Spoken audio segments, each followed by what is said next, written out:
Hello everyone, welcome to વિભૂતિસ cooking corner. આજે આપણે બનાવીશું ગરમીઓમાં પીવાની મજા પડે તેવું ખૂબ જ ટેસ્ટી ઠંડુ ફ્રૂટ સલાડ બનાવીશું. ગરમીઓમાં જો આવું ઠંડુ ફ્રૂટ સલાડ મળી જાય તો બીજું કાંઈ ન જોઈએ. એટલું ટેસ્ટી અને ફટાફટ બનીને તૈયાર થઈ જશે.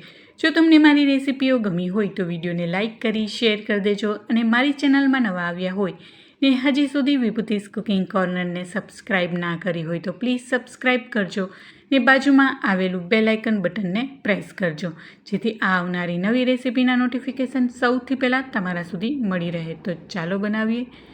તો ફ્રૂટ સલાડ બનાવવા માટે સૌથી પહેલાં મેં 1 લીટર દૂધ લીધું છે અને એકદમ ફૂલ ફેટ દૂધ હોય તેવું જ દૂધ લેવાનું, જેથી ફ્રૂટ સલાડ છે ખૂબ જ સારી રીતના ટેસ્ટી બનશે.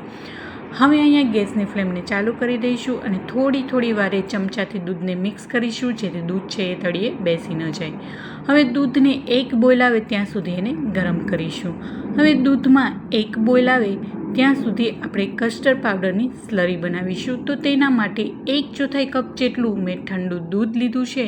હવે તેમાં 2 ચમચી જેટલો વેનીલા ફ્લેવરનો કસ્ટર્ડ પાવડર ઉમેરીશું અને ત્યારબાદ તેને ચમચીથી મિક્સ કરી અને લમ્સ ન રહે તેવી રીતના મિક્સ કરી લઈશું અને મસ્ત એવી કસ્ટર્ડ પાવડરની સ્લરી બનાવી લઈશું. તો મસ્ત એવું કસ્ટર્ડ પાવડરવાળું દૂધ રેડી થઈ ગયું છે. હવે થોડીવાર માટે તેને સાઈડમાં રાખીશું અને બીજા બાઉલમાં 1/4 કપ જેટલું મેં દૂધ લીધું છે અને તેમાં 1/4 ચમચી જેટલું મેં કેસર લીધું છે. અહીંયા જો તમારી પાસે કેસર ન હોય તો સ્કીપ કરી શકાય, પણ મારી પાસે હતું એટલે હું ઉમેરી રહી છું. તેનાથી ખૂબ જ સરસ એવો ફ્રૂટ સલાડમાં ટેસ્ટ આવશે. હવે દૂધમાં એક બોઇલ આવવાની તૈયારી છે. હવે આપણે એને ચમચાની મદદથી થોડું એવું મિક્સ કરી લઈશું.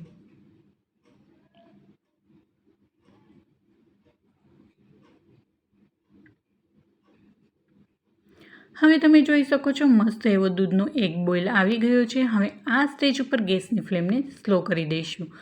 ત્યારબાદ તેમાં ચમચાથી મિક્સ કરી અને જે આપણે કસ્ટર્ડ પાવડરની સ્લરી બનાવી છે એને ફરીથી ચમચાની મદદથી થોડી એવી મિક્સ કરી લઈશું અને ત્યારબાદ ઉપરથી આવી રીતના એને કસ્ટર્ડ દૂધને ઉપરથી ઉમેરતા જશું અને ચમચાની મદદથી મિક્સ કરી લઈશું.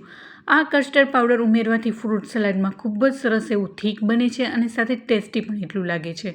તો ચોક્કસથી આ ફ્રૂટ સલાડની રેસીપી ટ્રાય કરજો. ઉનાળાની સિઝનમાં જો આવું ઠંડુ ફ્રૂટ સલાડ મળી જાય તો બીજું કાંઈ ન જોઈએ અને મસ્ત એવા બજારમાં ફ્રૂટ્સ પણ મળી રહે છે. તો ચોક્કસથી આ રેસીપી ટ્રાય કરવા જેવી છે. હવે આપણે કસ્ટર્ડ પાવડરવાળું દૂધ ઉમેર્યા બાદ આપણે કેસરને પલાળેલું હતું તેને પણ તેમાં ઉમેરી દઈશું અને ત્યારબાદ તેમાં સ્વીટનેસ માટે 1 નાના કપ જેટલી મેં ખાંડ ઉમેરી છે. અહીંયા જો તમારે વધારે મીઠું જોતું હોય તો તમે વધારે ખાંડ ઉમેરી શકો છો. હું અહીંયા જે ફ્રૂટ સલાડમાં જે ટેસ્ટ જોતો હોય એટલું જ હું બનાવી રહી છું. વધારે મીઠું પણ નહીં અને વધારે મોરું પણ ન થાય.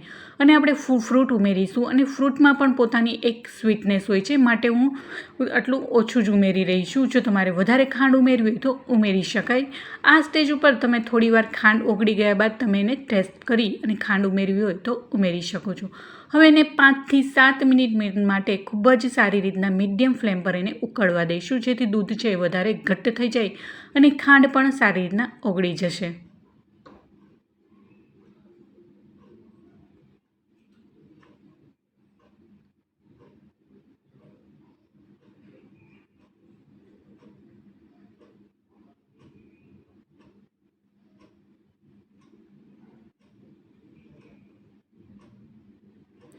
હવે આપણે દૂધ છે એ સારી રીતના ઉકળી ગયું છે. ગેસની ફ્લેમને બંધ કરી દઈશું અને દૂધને નીચે લઈ લઈશું. હવે આ દૂધને આપણે પંખા નીચે 15 થી 20 મિનિટ માટે ઠંડુ થવા દઈશું અને ત્યારબાદ અડધા કલાક માટે એને ફ્રીઝમાં ઠંડુ થવા માટે રાખીશું અને ત્યારબાદ જ ફ્રૂટ ઉમેરીશું. હવે ફ્રૂટ જોઈએ તો અહીંયા મેં 1 નંગ એપલ, થોડી એવી ગ્રેપ્સ, 2 નંગ બનાના, 2 નંગ મીડિયમ સાઇઝના ચીકુ અને 1 દાડમ લીધું છે. હવે બધા જ ફ્રૂટ્સને એકદમ ઝીણા બારીક સમારી લઈશ. તો તમે જોઈ શકો છો બધા જ ફ્રૂટ્સને મેં સમારી લીધા છે અને દ્રાક્ષને આવી રીતના વચ્ચેથી મેં કટ કરી લીધી છે. અહીંયા જો તમારી પાસે બ્લેક ગ્રેપ્સ હોય તો પણ નાખી શકો છો. અને 10 થી 12 નંગ જેટલી મેં ચેરી લીધી છે અને ચેરીના પણ નાના ટુકડામાં મેં સમારી લીધી છે. હવે બધા જ ફ્રૂટ્સને દૂધમાં ઉમેરી દઈશું અને દૂધ પણ સારી રીતના ઠંડુ થઈ ગયું હતું. હવે દૂધ ઠંડુ થઈ ગયા બાદ જ ફ્રૂટ્સને ઉમેરવાના છે. જો તમે ગરમ ગરમ દૂધમાં ફ્રૂટ્સ ઉમેરશો તો તમારું દૂધ છે એ બગડી જશે, કેમ કે અમુક ફ્રૂટ છે એવા થોડા ખાટા હોય છે, માટે ઠંડુ થઈ ગયા બાદ જ ઉમેરીશું.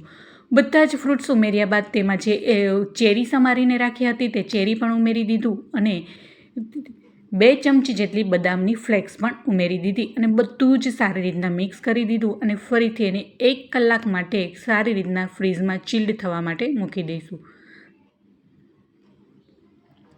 1 કલાક બાદ તમે જોઈ શકો છો મસ્ત દૂધ છે એકદમ સારી રીતના ઠંડુ થઈ ગયું છે. હવે તુરંત જ એને ઠંડુ સર્વ કરો. તો અહીંયા મેં એક સર્વિંગ બાઉલ લીધો છે. હવે ફ્રૂટ સલાડને આપણે એને સર્વ કરીશું.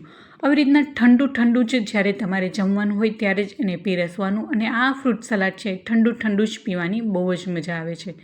તો ખૂબ જ ટેસ્ટી, જોતાં જ મોઢામાં પાણી આવી જાય અને તરત જ પીવાનું મન થઈ જાય તેવું ખૂબ જ ટેસ્ટી ઠંડુ ફ્રૂટ સલાડ બનીને તૈયાર છે.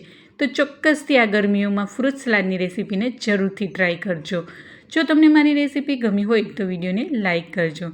હવે આપણે ગાર્નિશિંગ કરીશું બદામની ફ્લેક્સ સાથે અને કિસમિસ સાથે ગાર્નિશિંગ કરીશું. અહીંયા તમે કોઈ પણ મનગમતા ડ્રાયફ્રૂટ પણ નાખી શકો છો. હવે ત્યારબાદ તેમાં બ્લેક જે સૂકી દ્રાક્ષ હોય છે તે તેમાં ઉપરથી એડ કરીશું.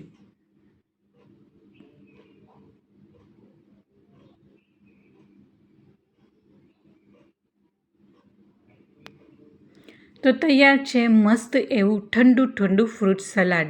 જો તમને મારી રેસીપી જરા પણ ગમી હોય ને તો વિડીયોને લાઇક કરી તમારા ફ્રેન્ડ્સ એન્ડ ફેમિલીમાં વધુમાં વધુ શેર કરજો. ને મારી ચેનલમાં નવા આવ્યા હોય ને હજી સુધી ચેનલને સબસ્ક્રાઈબ ના કરી હોય તો સબસ્ક્રાઈબ કરજો ને બાજુમાં આવેલું બેલ આઇકન બટનને પ્રેસ કરજો, જેથી આવનારી નવી રેસીપીના નોટિફિકેશન સૌથી પહેલાં તમારા સુધી મળી રહે. તો ફરી મળીશું નવી રેસીપી સાથે અને એક નવા જ સ્વાદ સાથે. Thank you for watching.